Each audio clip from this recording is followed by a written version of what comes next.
শ্ৰদ্ধেয় মুখ্যমন্ত্ৰী হিমন্ত বিশ্ব শৰ্মা ডাঙৰীয়া, আমি ইতিমধ্যে সুখী নহ'লেও সুখৰ এটা অনুভৱ কৰিছোঁ যে এখন যুদ্ধ চলিলে কেৱল সেই যুদ্ধত কাৰোবাৰ কিবা ক্ষতি হোৱা সেইটোৱে শেষ কথা নহয়, সাধাৰণ মানুহবিলাকৰো নিশ্চয় ক্ষতি হয়।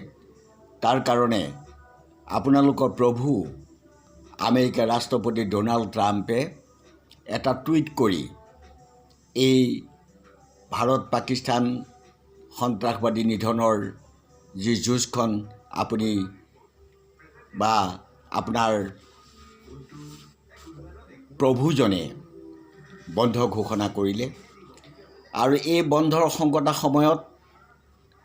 সংকট মুহূৰ্তৰ সময়ত আপুনি অসমৰ এই বহাগ বিহুৰ বিভিন্ন প্ৰান্তত ঢোলে গিজগিজাই থকা ইয়াৰ সকলো সাংস্কৃতিক কৰ্মক বন্ধ ৰাখিবৰ কাৰণে আপুনি এটা নিৰ্দেশ জাৰি কৰিছিল আৰু সকলোৱে খদমদম কৰি তেওঁলোকৰ মনৰ আনন্দক কিছু সময়ৰ বাবে বন্ধ ৰাখিবলৈ দৃঢ়পৰিকৰ হৈ ইতিমধ্যে বন্ধ কৰিবলৈ বাধ্য হৈছে।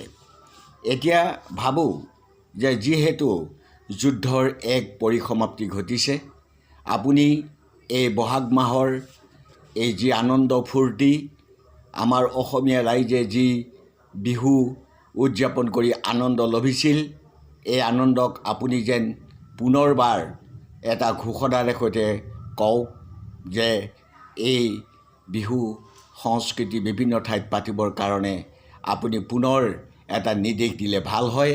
কাৰণ আপোনাৰ কথাই আদেশ, আপোনাৰ আদেশেই সকলো মানুহ আপোনাৰ তলত মূৰ দোৱাই থাকে। গতিকে এতিয়া অন্ততঃ বিহু সংস্কৃতিক আপোনালোকে পুনৰ আকৌ বিভিন্ন স্থানত প্ৰচলন হ'বৰ কাৰণে বা বিভিন্ন স্থানত উদযাপন কৰিবৰ কাৰণে ঘোষণা কৰক। ধন্যবাদ।